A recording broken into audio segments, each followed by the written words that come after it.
Un homme cruel força un poulain à travailler jusqu'à l'évanouissement. Mais ce qui arriva ensuite changea la vie de tous à la ferme. Une histoire émouvante d'abus, de dépassement et de rédemption, qui montrera comment l'esprit indomptable d'un animal transforma des cœurs endurcis. Préparez-vous pour un voyage émotionnel de transformation et de guérison qui touchera votre âme. Inscrivez-vous à la chaîne, laissez votre like et commentez d'où vous regardez. Que se passe-t-il lorsque la cruauté humaine rencontre la résilience animale? Imaginez un jeune poulain, à la robe brillante comme l'aube dorée, dont les yeux reflétaient la pureté d'une vie qui venait à peine de commencer. Mais le destin, parfois, choisit les êtres les plus innocents pour enseigner les leçons les plus profondes. Il y avait quelque chose de spécial chez ce poulain. Ce n'était pas seulement sa robe baie qui captait le regard, luisant sous le soleil comme du cuivre poli. C'était quelque chose dans ses yeux, une intelligence vive, une curiosité inquiète qui semblait comprendre le monde au-delà de ce que l'on attendrait d'un animal si jeune. Né à la ferme du Bois, propriété qui s'étendait sur des hectares de terre fertile dans la campagne, le poulain se distinguait des autres chevaux dès son premier hennissement. Les ouvriers de la ferme le remarquaient. La nature avait été généreuse avec cet animal. À l'âge de 2 ans, il démontrait déjà une compréhension presque surnaturelle des commandes, une mémoire impressionnante et une disposition qui faisait sourire le cœur. Il a une âme ancienne, commentait-il entre eux quand le patron n'était pas là. Le patron, Auguste Dubois, un homme forgé par les difficultés de la vie rurale, dont le visage marqué par le soleil cachait plus qu'il ne révélait. Ses yeux, contrairement à ceux du poulain, avaient perdu leur éclat depuis longtemps, remplacés par un pragmatisme froid qui mesurait la valeur de tout et de tous par l'utilité immédiate. Pour Auguste, les animaux étaient des outils. Rien de plus. L'aube à la ferme arrivait toujours en premier pour Louise, sa fille de 16 ans. Elle se réveillait avant le soleil, s'échappant vers l'écurie pendant que la maison dormait encore. Dans ces matins silencieux, elle trouvait la paix parmi les animaux que son père ne voyait que comme propriété. Et ce fut un de ces matins qu'elle établit sa première connexion réelle avec le jeune poulain. « Je vais t'appeler Vaillant », murmura-t-elle, caressant le front de l'animal. Le poulain inclina la tête, comme pour accepter le nom, son regard fixé sur les yeux de la jeune fille, avec une intensité déconcertante. Là, dans cet échange silencieux, se forma un lien que même eux ne comprenaient pas complètement. Mais le destin consulte rarement les cœurs avant de tracer ses chemins. Et le destin de Vaillant était sur le point de changer radicalement. Il est grand temps que cet animal gagne sa vie. La voix rude d'Auguste coupa l'air par une matinée de février particulièrement chaude. Les ouvriers échangèrent des regards appréhensifs, tandis que le patron marchait avec détermination vers l'écurie. 2 ans, c'est largement suffisant pour commencer le travail pénible. Avez-vous déjà ressenti cette sensation d'impuissance, ce serrement de poitrine qui surgit lorsque nous sommes témoins d'une injustice, mais qu'il nous manque les outils pour l'empêcher? C'est ce que Louise éprouva ce matin-là. Elle voulait crier, protester, dire que le poulain était encore trop jeune, que son corps était encore en formation. Mais les mots moururent dans sa gorge face au regard sévère de son père. « Père, Vaillant est encore trop jeune pour tirer la grande charrette », réussit-elle finalement à dire, sa voix presque un murmure. Auguste s'arrêta un instant, le mépris évident dans son expression. « Vaillant, tu as donné un nom à un animal de travail ?» Son rire sec résonna dans l'écurie. « Et depuis quand t'y connais-tu en chevaux, ma fille? Retourne à la maison, j'ai du travail à faire. » Le soleil de cette matinée semblait plus impitoyable que d'habitude, comme si même les éléments conspiraient contre le jeune poulain. Vaillant fut attelé à la charrette la plus lourde de la ferme, chargée de sacs de céréales qui auraient fait suer même les chevaux adultes.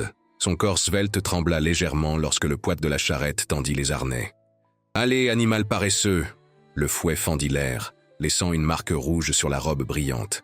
Le poulain avança, ses muscles tremblants sous l'effort. Démesuré. Il y a des moments qui restent gravés dans la mémoire comme des cicatrices.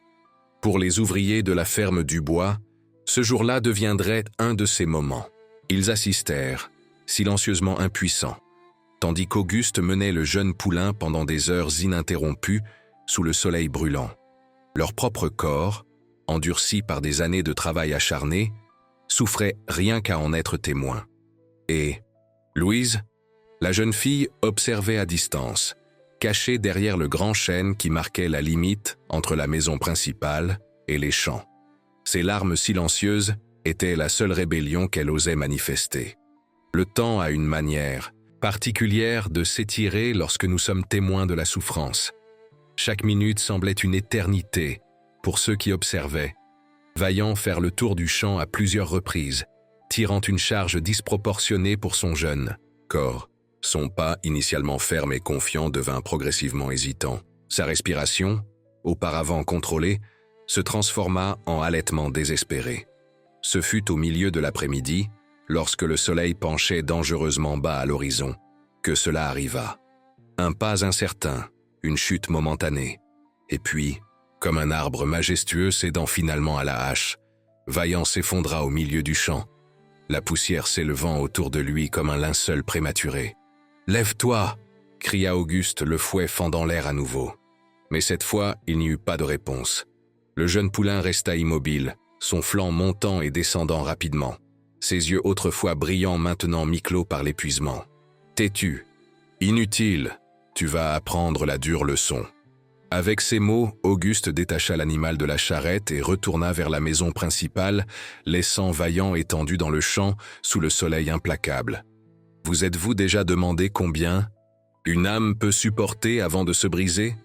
Combien de poids un esprit peut-il porter avant de succomber? Pour ceux qui observaient depuis le bord du champ, la réponse semblait claire et douloureuse. Vaillant avait atteint sa limite. La nuit tomba sur la ferme, apportant avec elle la fraîcheur que le jour avait refusée. Les étoiles parsemaient le ciel comme des témoins silencieux d'une petite silhouette qui se déplaçait furtivement dans le champ sombre. Louise, avec un seau d'eau et une poignée de foin frais, s'agenouilla près du poulain tombé. « Vaillant » murmura-t-elle, sa voix brisée. « Je suis tellement désolé pour tout ça. » Ce qui arriva ensuite serait raconté pendant des années parmi les ouvriers de la ferme, murmuré comme une histoire de résistance presque mythique. Au toucher doux de la jeune fille, au son de sa voix chargée d'affection véritable, Vaillant ouvrit les yeux, avec un effort qui semblait surhumain, ou peut-être plus précisément suréquin. Le poulain commença à essayer de se lever. Une fois, 2 fois. À la 3e tentative, entre des gémissements qui déchirèrent le cœur, il réussit à fixer ses 4 pattes, son corps tremblant violemment sous l'effort. « Tu as réussi !» s'exclama Louise, des larmes de soulagement coulant sur son jeune visage. « Tu es vraiment vaillant. » Mais ce qui arriva ensuite surprit même la jeune fille qui avait placé tant de foi en l'animal. Au lieu de se diriger vers l'écurie où il aurait pu enfin se reposer, Vaillant, avec des pas hésitants et déterminés, commença à marcher en direction du petit ruisseau qui traversait la propriété. « Où vas-tu » demanda Louise, suivant l'animal avec le cœur battant. La scène qui se déroula à la lumière de la lune resterait à jamais gravée dans la mémoire de la jeune fille. Le poulain, tremblant encore d'épuisement, but longuement du ruisseau cristallin. Puis, dans une démonstration d'instinct de survie qui défiait la compréhension, il entra dans l'eau peu profonde et y resta, laissant le doux courant soulager ses muscles endoloris et refroidir son corps surchauffé. Ce moment, apparemment simple, fut le premier de nombreux qui révélerait l'extraordinaire intelligence et la résilience de l'animal. Ce fut aussi le début d'une conspiration silencieuse à la ferme du bois. Le lendemain matin, Auguste trouva l'écurie vide. « Où est le poulain » demanda-t-il aux ouvriers, son ton accusateur. « Probablement mort dans le champ, patron » répondit Jean, le plus âgé des employés, d'un ton neutre prudent qui masquait sa connaissance. « Vous avez dit vous-même que vous le laisseriez là pour apprendre la leçon. » Le visage d'Auguste se durcit. « Allez vérifier. S'il est mort, enterrez-le. Je ne veux pas de charogne attirant les vautours sur ma propriété. » Ce qu'Auguste ignorait, c'est qu'à cet exact moment, Vaillant se reposait dans une petite grange, abandonnée au fond de la propriété, où Louise et 3 ouvriers loyaux l'avaient secrètement transporté pendant la nuit. Là, caché des yeux impitoyables du patron, le poulain recevrait les soins dont il avait si désespérément besoin. Les jours suivants établirent un nouveau rythme à la ferme. Pendant qu'Auguste supervisait le travail dans les champs principaux, croyant que l'inutile poulain avait succombé à l'épuisement, une petite révolution silencieuse prenait forme. Louise, armée de livres sur l'entraînement équin qu'elle avait emprunté à la bibliothèque municipale, passait chaque moment libre dans la grange cachée. Et vaillant, il se remettait avec une vitesse qui défiait les attentes. Son esprit, loin d'être brisé par le traitement cruel, semblait avoir trouvé une nouvelle détermination. Dans les moments privés, avec Louise, il démontrait une capacité d'apprentissage qui émerveillait la jeune fille. « Il comprend tout », confia-t-elle à Jean par un après-midi tranquille, alors qu'ils observaient le poulain exécuter parfaitement une commande qu'elle n'avait enseignée qu'une seule fois. « C'est comme s'il pouvait lire mes pensées. » Le vieil ouvrier hocha la tête, une lueur d'admiration dans ses yeux fatigués. « Il existe des animaux comme ça, rares comme des étoiles filantes. Des animaux qui naissent avec quelque chose de plus, quelque chose que nous ne pouvons expliquer. Votre père ne comprendrait jamais ça. La vie possède un sens de l'ironie qui nous surprend souvent dans ces moments les plus inattendus. Et c'est ainsi que, exactement 3 semaines après l'effondrement de Vaillant, la ferme Dubois reçut un visiteur qui changerait le cours des événements d'une manière que personne n'aurait pu prévoir. Charles Martin, propriétaire de la ferme voisine et éleveur respecté de chevaux de compétition, arriva un samedi matin, ostensiblement pour discuter de l'achat possible d'une portion de terre qui jouxtait sa propriété. Mais le véritable motif de sa visite restait caché.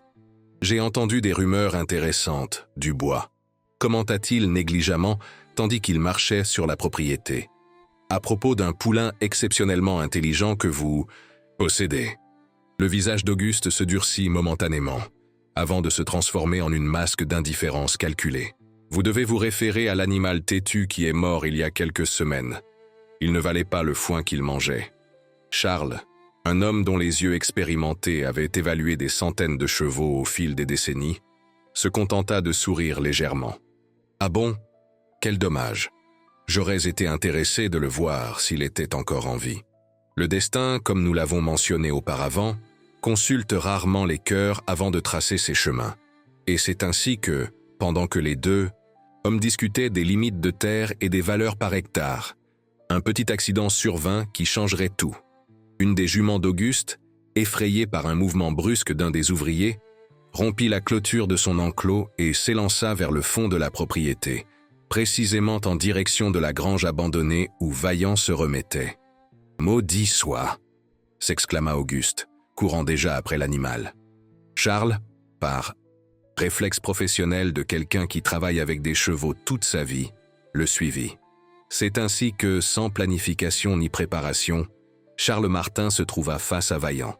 Le poulain, maintenant rétabli, affichait une posture alerte, sa robe brillant doucement dans la pénombre de la grange, ses yeux intelligents évaluant les nouveaux venus. Le silence qui s'ensuivit fut dense comme l'air avant un orage. Auguste, paralysé entre la surprise et la fureur, Charles, avec une lueur croissante d'admiration professionnelle, et Louise, qui avait couru vers la grange au premier signe de problème, tremblant maintenant devant la confrontation inévitable. « Ce n'est pas le poulain mort ?» demanda Charles, sa voix calme dissimulant mal son intérêt intense. Ce qui suivit fut une explosion de fureur d'Auguste dirigée contre sa fille et les ouvriers qui avaient participé à la trahison. Des mots durs fendirent l'air, des menaces furent proférées, des larmes furent versées. Mais au milieu de ce tourbillon émotionnel, une voix calme et déterminée s'éleva. La voix de Charles Martin. « Je vais vous l'acheter, Dubois, » dit-il. Simplement. « Quoi ? Le poulain. Je vais l'acheter. Rien d'exorbitant, bien sûr. Après tout, selon vous-même, l'animal est têtu et inutile. Disons, assez pour couvrir cette dette que vous avez au magasin du village. Avez-vous déjà observé comment certaines offres arrivent au moment exact où nous en avons le plus besoin ? La ferme Dubois affrontait des difficultés financières qu'Auguste tentait désespérément de cacher. La dette mentionnée par Charles n'était qu'une parmi tant d'autres qui s'accumulaient, résultat de méthodes dépassées et de récoltes ratées. La fierté lutta brièvement contre la nécessité sur le visage endurci d'Auguste, avant qu'il n'acquiesce finalement. Emporter l'animal, il ne sert de toute façon à rien. C'est ainsi que Vaillant quitta la ferme du bois.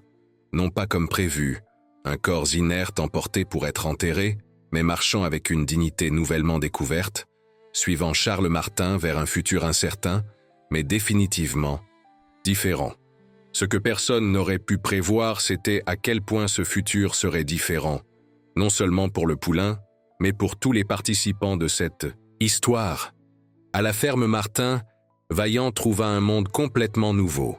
Des écuries propres et spacieuses, une alimentation équilibrée, un entraînement doux mais discipliné, et surtout, du respect, quelque chose que le jeune animal n'avait jamais expérimenté sous les soins d'Auguste. « Je n'ai jamais rien vu de pareil », commenta Richard, l'entraîneur principal de Charles, après seulement une semaine de travail avec le poulain. Il n'apprend pas seulement rapidement, il anticipe. C'est comme s'il avait 3 coups d'avance, toujours. Charles assistait aux entraînements avec un mélange de satisfaction et d'excitation professionnelle croissante. Son œil expert reconnaissait ce dont il était témoin. Non seulement un bon cheval, mais potentiellement un grand cheval, de ceux qui apparaissent une fois par génération. « Commencez à l'entraîner pour les sauts », lui ordonna-t-il après un mois. « J'ai une intuition pour celui-ci. » Et quelle intuition juste ce fut. Vaillant, comme s'il trouvait enfin sa véritable vocation, démontra un talent naturel pour les sauts qui laissa bouche bée même les palefreniers les plus expérimentés. Son corps, maintenant correctement nourri et soigné, se développait magnifiquement. La coordination, le timing, la capacité d'évaluer les distances et les hauteurs, toutes ces compétences semblaient intuitives pour l'animal. Pendant ce temps, à la ferme voisine, l'absence de Vaillant avait créé un vide qui se manifestait de manière inattendue. Louise, bien que soulagée de savoir que le poulain était entre de bonnes mains, ressentait profondément son manque. Les visites secrètes à la grange abandonnée étaient devenues le centre de sa routine, un rayon de lumière dans sa vie souvent solitaire. Auguste, de son côté, affrontait des conséquences qu'il n'avait pas anticipées. Les mêmes méthodes sévères qu'il avait appliquées à Vaillant, il continuait de les appliquer aux autres animaux et aux ouvriers de la ferme. Mais quelque chose avait changé. Un esprit de résistance silencieuse imprégnait maintenant la propriété. De petits actes de désobéissance, un travail effectué avec moins de soin, des outils qui se cassaient mystérieusement. « Que se passe-t-il dans cette ferme » hurla-t-il. Par un après-midi particulièrement frustrant, lorsque le tracteur principal s'arrêta simplement de fonctionner au milieu du champ. Ce qu'Auguste ne comprenait pas, c'est que son autorité, autrefois basée sur la peur, avait été irrémédiablement compromise. L'épisode avec Vaillant avait révélé une vérité qui ne pouvait être ignorée. Il y avait des limites à ce que les gens toléreraient, même lorsque leurs emplois étaient en jeu. Le temps, implacable dans sa marche, apporta des changements graduels mais significatifs. À la ferme Martin, Vaillant progressait à une vitesse qui surprenait même les plus optimistes. À la ferme du bois, le déclin s'accélérait, avec des équipements cassés, des récoltes insatisfaisantes et une tension croissante entre patrons et employés. C'est dans ce contexte qu'arriva l'annonce qui agiterait toute la communauté locale. La traditionnelle compétition équestre régionale, un événement qui marquait le calendrier social depuis des générations, serait organisée dans exactement 1 mois. Pour Charles Martin, la décision fut instantanée. « Nous allons inscrire Vaillant », annonça-t-il à son équipe à la surprise de certains. « Il est temps que le monde connaisse cet animal extraordinaire. » Pour Auguste Dubois, l'événement représentait seulement une autre opportunité de faire des affaires et de maintenir les apparences de prospérité que sa ferme ne soutenait plus. « Nous serons présents, bien sûr », informa-t-il sèchement lorsqu'on l'interrogea au village.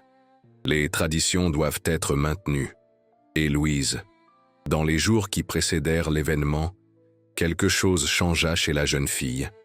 La même détermination silencieuse qu'elle avait vue chez Vaillant semblait maintenant se refléter dans ses propres yeux. Des décisions importantes se formaient dans son cœur. Des décisions qui transformeraient non seulement son avenir, mais potentiellement l'avenir de la ferme de sa famille. Le jour de la compétition se leva parfait. comme si même le temps conspirait pour rendre l'événement mémorable.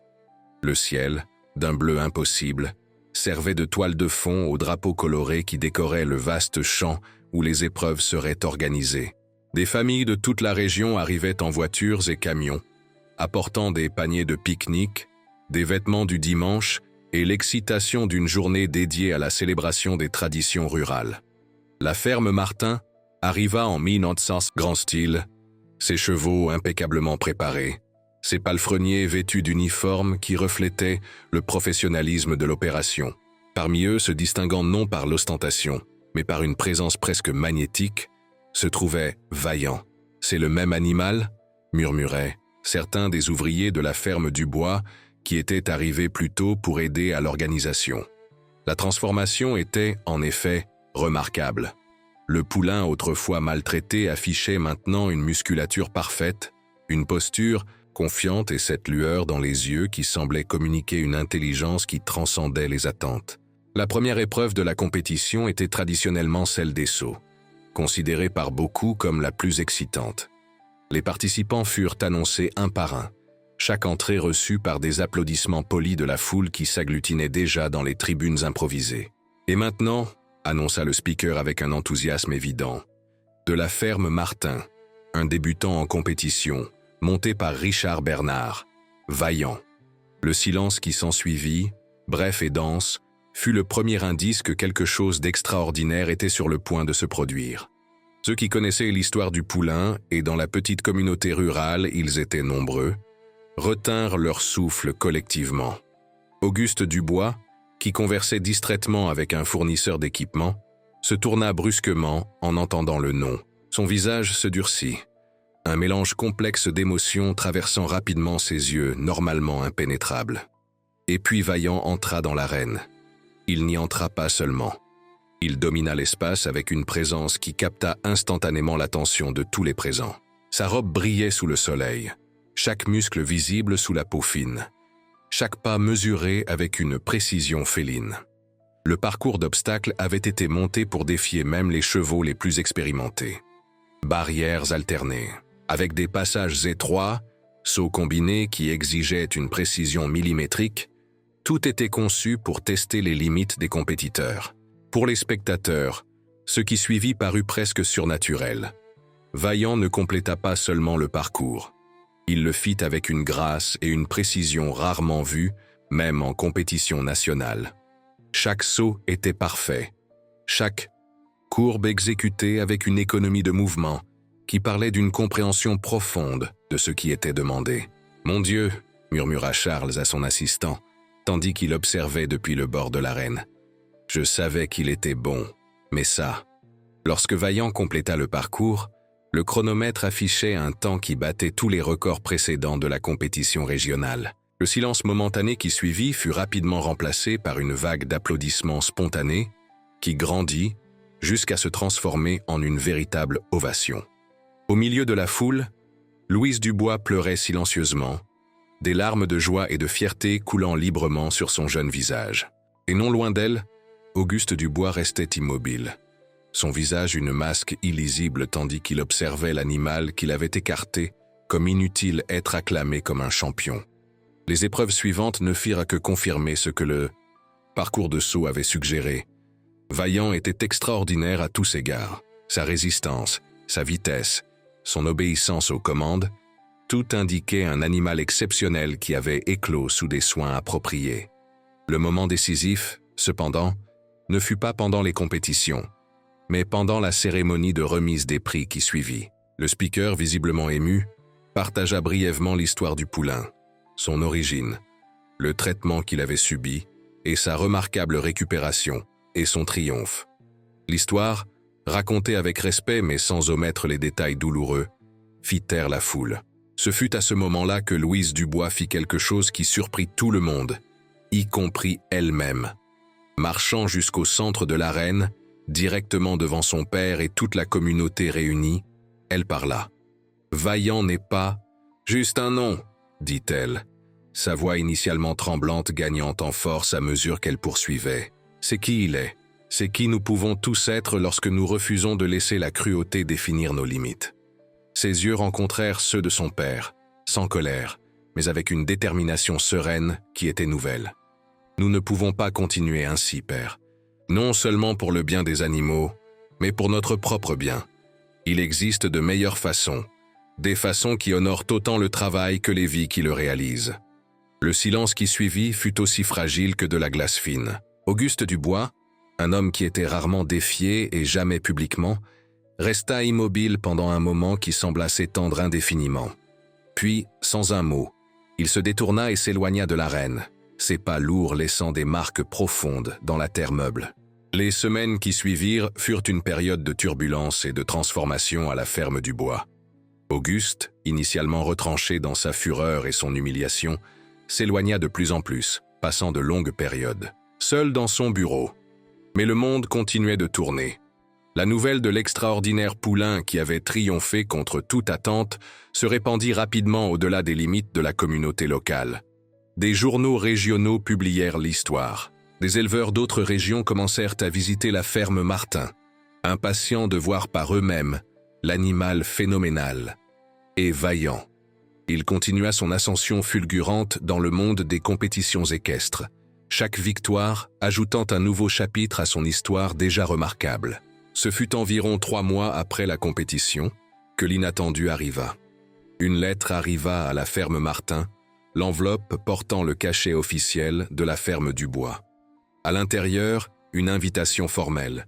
Charles Martin et son extraordinaire cheval vaillant étaient invités à participer à une démonstration éducative sur le bien-être animal qui serait organisée sur la propriété des Dubois le dimanche suivant. « C'est un piège ?» demanda Richard, l'entraîneur, lorsque Charles partagea le contenu de la lettre. Charles réfléchit un instant, se remémorant l'homme amer qu'il connaissait depuis des années. « Non, » répondit-il finalement, « je crois que c'est quelque chose de plus complexe. Quelque chose qui ressemble à une reddition. » Et en effet, c'était le cas. Auguste Dubois, après des semaines d'isolement et de réflexion forcée, était arrivé à une conclusion douloureuse mais nécessaire. Sa ferme était au bord de la ruine, non seulement financièrement, mais dans tous les aspects qui comptaient. Ses méthodes dépassées, son refus de s'adapter, son traitement des animaux et des ouvriers, tout cela l'avait conduit inexorablement à ce point de crise. L'humiliation publique lors de la compétition et la confrontation subséquente avec sa fille n'avaient été que le catalyseur d'une reconnaissance qui se formait déjà dans les profondeurs de sa conscience. Le dimanche de la démonstration se leva clair et prometteur. À la surprise de beaucoup, un nombre considérable de fermiers locaux se présentèrent, attirés autant par l'histoire remarquable de Vaillant que par la curiosité concernant l'apparent changement de direction à la ferme Dubois. La transformation de la propriété, bien qu'à ses débuts, était déjà visible. Des équipements neufs, des clôtures réparées, des écuries propres.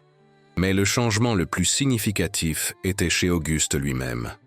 L'homme qui accueillit les visiteurs ce matin-là semblait physiquement plus petit, comme si le poids de son propre orgueil avait finalement été déposé. « Bienvenue », dit-il simplement, sa voix manquant de la rudesse habituelle. « Nous sommes ici pour apprendre, pour faire mieux. » La démonstration elle-même fut menée par un jeune spécialiste en entraînement équin qu'Auguste avait récemment engagé, avec l'assistance de Louise, dont les connaissances autodidactes s'étaient considérablement élargies ces derniers mois.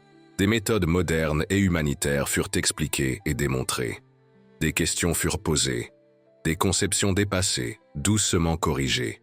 Et puis, le moment que tous attendaient, Vaillant fut amené au centre du champ de démonstration, magnifique dans sa pleine maturité, ses mouvements fluides comme l'eau courante. Un murmure parcourut la foule. Le contraste entre le poulain épuisé dont beaucoup se souvenaient et le spécimen superbe devant eux était presque impossible à concilier. C'était comme s'il s'agissait de deux animaux complètement différents. « Celui-ci, » annonça Charles, sa voix portant facilement à travers le champ, « est le résultat du respect, des soins, de la reconnaissance que les animaux qui partagent nos vies méritent le meilleur de nous, pas le pire. » Ses yeux rencontrèrent ceux d'Auguste, qui restait au bord du champ. Je crois que le propriétaire original de Vaillant aimerait dire quelques mots. Le silence qui suivit fut dense comme la brume matinale. Auguste Dubois marcha lentement vers le centre du champ, chaque pas semblant exiger un effort conscient. Lorsqu'il parla finalement, sa voix était chargée d'une émotion rarement démontrée. « J'ai commis des erreurs », dit-il simplement. Des erreurs qui ne peuvent être défaites, mais elles peuvent être reconnues. Elles peuvent servir de leçon.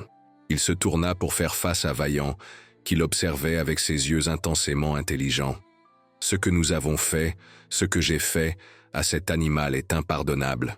Peu importe le temps qui passe, je porterai toujours cette honte. » Un tremblement parcourut sa voix normalement ferme. « Mais aujourd'hui, je suis ici pour faire une promesse. À cet animal, à ma fille, à vous tous. La ferme du bois sera différente à partir de maintenant. Chaque animal sous nos soins sera traité avec le respect qu'il mérite. » Ce fut à ce moment que quelque chose d'extraordinaire arriva. Vaillant, qui était resté parfaitement immobile pendant le discours d'Auguste, fit un pas en avant, puis un autre, s'approchant de l'homme qu'il avait autrefois traité avec tant de cruauté. La foule retint son souffle collectivement. Charles fit un mouvement pour intervenir, mais Richard l'arrêta d'un léger toucher sur le bras. « Attendez » murmura-t-il. « Observez. » Vaillant s'arrêta directement devant Auguste Dubois, ses yeux au niveau de ceux de l'homme. Pendant un long moment, animal et humain se regardèrent, une communication silencieuse et incompréhensible pour les observateurs ayant lieu entre eux. Et puis, dans un geste qui serait raconté pendant des années dans la communauté, Vaillant baissa légèrement la tête, offrant son front au toucher. Les mains d'Auguste tremblèrent visiblement tandis qu'elle se levait, hésitante, pour entrer en contact avec l'animal. Lorsqu'il toucha enfin la robe douce, un sanglot unique et brisé échappa à l'homme normalement stoïque. « Pardon » murmura-t-il, des mots destinés seulement à l'animal, mais portés par le vent aux oreilles des plus proches. « Pardon ». En cet instant singulier, une vérité profonde se cristallisa pour tous les présents. Le pardon, lorsqu'il est librement offert, possède un pouvoir transformateur qui défie la compréhension. La capacité d'un animal, qui avait énormément souffert aux mains d'un homme, d'offrir ce pardon sans réserve, était une leçon plus puissante que n'importe quelle démonstration technique n'aurait pu offrir. Aujourd'hui, près de 2 ans après ce dimanche mémorable, les choses sont très différentes dans les champs qui furent autrefois témoins de tant de souffrances. La ferme du bois, maintenant gérée conjointement par Auguste et Louise, est devenue un centre respecté d'entraînement équin humanitaire. Des fermiers de toute la région envoient leurs animaux et leurs palefreniers pour apprendre des techniques modernes qui privilégient le bien-être et le développement naturel. Vaillant, maintenant champion nationalement reconnu sous les soins de la ferme Martin, revient périodiquement pour des visites qui attirent toujours une petite foule d'admirateurs. À chaque visite, il est accueilli avec un respect révérent par Auguste, un homme transformé par le pardon inattendu d'un animal qui avait toutes les raisons de le craindre.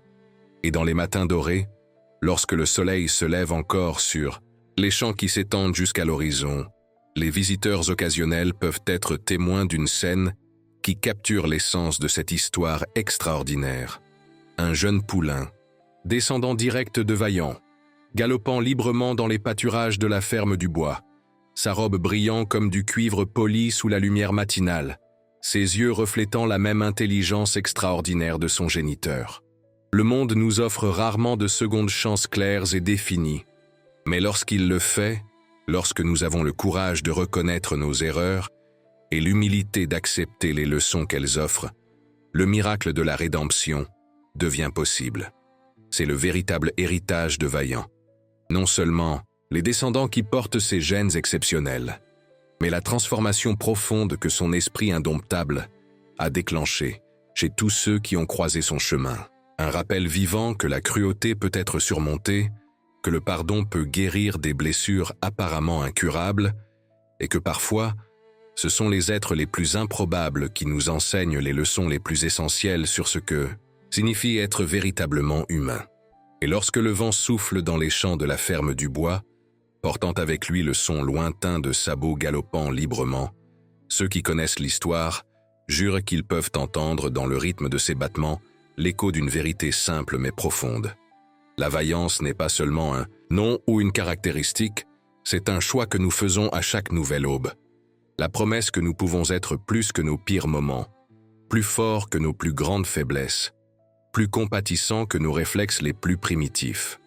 C'est une promesse qui, une fois faite et tenue, a le pouvoir de transformer non seulement une ferme ou une communauté, mais le cœur même du monde.